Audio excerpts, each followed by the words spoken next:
I am here with Elena today, and I would love for you to introduce yourself, and we can dive a little bit deeper into your work and some of the great writing you've done and experiences you've had. How are you? Fine, fine. Thanks for inviting. It's a pleasure to use this opportunity and to share the experience. I'm working with companies in developing organizational culture and leadership, working with building high-performing teams as a coach, consultant, and I have a multinational background. So I used to work on the business side in organizations like Danone and Microsoft, and then I worked in HR organization development as well. So I have this double vision, let's say, both business and people. Excellent. I think that double vision really makes a huge difference because you'll be able to see things that a lot of others might not be able to see. So that's very, very powerful. So thank you for sharing that. Thank you. So you're definitely aware of kind of the narrative and the different themes for the conference, Transcending the Crisis, that's coming up. And you've definitely been working in this space in terms of leveraging anti-fragility amongst other concepts. And I would love to sort of just get your perspective, and we can start there. Yes, absolutely. And I think it's the right time for this concept really to be brought on the table. The current crisis or even post-crisis period we are living, I think anti-fragile concept fits very well. And I think that this time will create new leadership models, which will go beyond agility, which is really something we are talking more and more as a leadership model.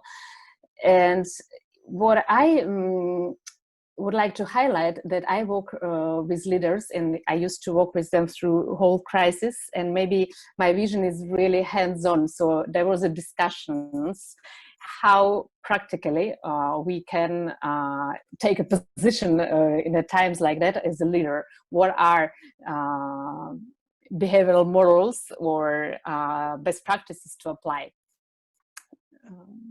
Excellent. So Elena, do you normally work with them in crisis mode or other modes as well as crisis mode?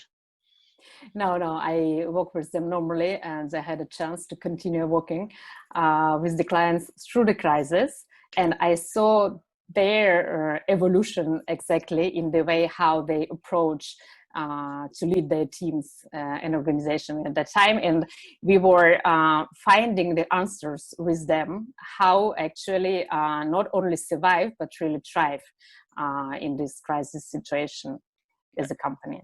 Excellent. So really they experienced the crisis, and exactly as your point, you got a chance to really observe them in their evolution going through the crisis. You know, what I would love to hear kind of some of the things that you observed or stories, or really some of the key nuances that you see as being distinguished from an anti-fragile perspective versus any other perspective as they went through the crisis. Yeah, I think what is like the winning strategy in this post-crisis time is really to see how to they can become better than before the crisis. So it's not really about surviving or adapting to the changing environment. It's really how we can go through evolution to change the way we work, to challenge the business model, to challenge the way how we lead people. And I saw that, like one client with whom I work, they are very traditional, heavy asset organization with very heavy culture, like pretty much top-down, hierarchical.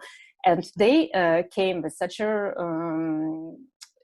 bright things as we need to do the startup incubator in our company, or yes, remote work actually is very efficient, so we need more of that, and we don't have the shortage of experts because they're spread all over the country, so we can hire. So they did this evolution in a very short time frame, so skipping actually the steps And I think that's really anti-fragile position, Mhm. actually.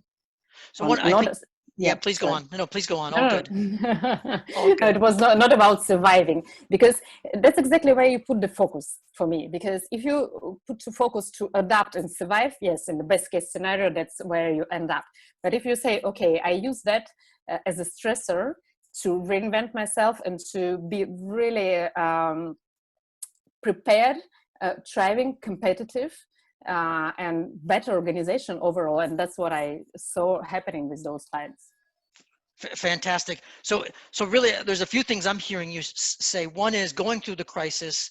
Definitely, it cultivates a stressor, and that stressor then is used not simply to survive, but really to challenge ourselves. And I think you use the word challenge our business model, challenge the way we're Yes, operating. yes, And yes. in that challenge, we reinvent what we've done very, very deliberately, not accidentally in a sense. We really look at it intentionally Absolutely, and yeah, absolutely. yeah. Yeah, for me, that's this is the point to differentiate agile and anti-fragile leader. So agile is more about adapting and maybe dancing in the moment, Hmm. accepting the environment, go together with it. So anti-fragile, it's the next level. It go beyond, and it's focusing on evolution. So what can we do to be better, much better than before? Yeah. Excellent. And it's very congruent with my experience, likewise, working with leaders in the same vein. So that was definitely, it's very resonant. One of the questions that I have for you is, as you've worked with leaders, as you continue to work with leaders, especially through the crisis and kind of the wisdom that's manifesting, what advice would you give leaders now in kind of the new world? What, as anti-fragile leaders, what advice would you give them? Maybe, sort of top three things to keep in mind that you'd suggest to them. um, so it's how you look at the stressors or on the crisis factors. uh, this kind of proactively seeking them in a good way. I Hmm. mean, we are not looking for next COVID, even though it's not over. So it might come in the second, third wave. So use it as an opportunity, and maybe thinking how we can introduce those stressors in a soft way in organization to constantly challenge this evolution capacity. Because what Taleb is saying, that like in no stress environment, you're not developing yourself. Actually, you stay in comfort. um, yeah, so I would advise to think what can be the stressor. So it can be coming in a form of breakthrough, that they commit to something which look absolutely impossible, and it will put this health stress into organization to reinvent or to like go totally beyond of what is the magic. So for me, it's maybe in the line of thinking what is possible and not what we are having now and what is the next step. So it's kind of changing this line of thinking may create this healthy stress. Right? Excellent. I really love that. I really do, because you give very, very specific advice that's very powerful. One is seek stress, because that's one aspect of it, but also introduce it intentionally Yes, yes. so that you can grow. And I love the phrase commit to the impossible, because that will be the stretch, and then you can go ahead at that point and really grow from what you've committed to. Yes, yes, because like stress, it's not necessarily a negative thing, which is like black swan happening to you, but something you can really create and well introduce, well prepare as a leader, and then benefit from it. Very well said. And exactly to your point, stress can be positive or negative just based on numerous factors. Elena, when you went through the crisis, did you have some of that conversation about kind of positive stress and negative stress, or did you help people sort of have that kind of breakthrough to think about stress as a potential positive for them? Um, I think as a coach, so we always say like the client should be in a resourceful state to be able to think about the future. So the first step would be really like just to digest what is happening and to say, okay, we're here now. and be kind of accepting the situation, because it's difficult to imagine, go to the next level when you don't know where you are now. And at the beginning I saw this, a bit of frustration, because we couldn't make sense of what's going on. It's first time in the history, in our century that we experienced that. But once it's done, once okay, that's the new reality, then you can go to the next level, how to make an evolution and how to reinvent. Excellent. So really achieve a degree, kind of what I'm hearing you say is achieve a degree of stability and foundation, and then go from there to build on leveraging the stress. Is that? Yes. And this stability, I mean, nothing is stable now. Yeah. We are in uncertainty, so VUCA goes to extreme, so we have more VUCA and we'll have more of that, but it's more like mental states. Yes. And in connection with that, what we will discuss a lot with the leaders, okay, we can't predict the future, we can't control the external environment, what's going on, but we have still things we can control and rely on as values, vision, mission, how we treat our people. So focusing on what we can control and build on that, because people need some kind of starting point. So this is, I think, for the leaders who can really articulate well the values and show the behavior which is in alignment with those values, people can benefit a lot from that and kind of get it together and then look for the solutions. Very, very well said. And I really appreciate the distinction, because you're not looking to create stability for the sake of stability. You're looking to create a foundation of values and vision, some sense of control, in a sense, that as minimal as it can be, in order to be able to look forward and then leverage stress moving forward. So very, very powerful. I think the other piece, which I know, again, I think your article is very, very powerful on LinkedIn. Anti-fragile leadership is a response to the new normal. That's how I found you, if you will.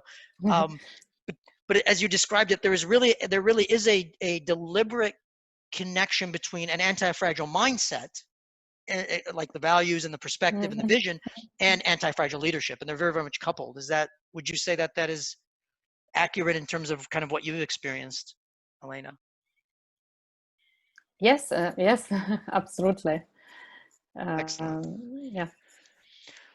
So hopefully you're going to continue kind of advancing your work in this space, and as you'll learn, I hope you'll share more as the journey continues. Thank you very much for inviting me. It was a pleasure. And I hope I continue the discussion. I think the world need more of this skill, this concept of antifragility, and I think altogether we will make sense of what is happening and how we can become better after the crisis. Very, very well said, and thank you so much for making the time. And likewise, we definitively, no one has the answer, but rather we're all pioneers discovering. So thank you so much for the opportunity, Elena. Really appreciate it. My pleasure. My pleasure.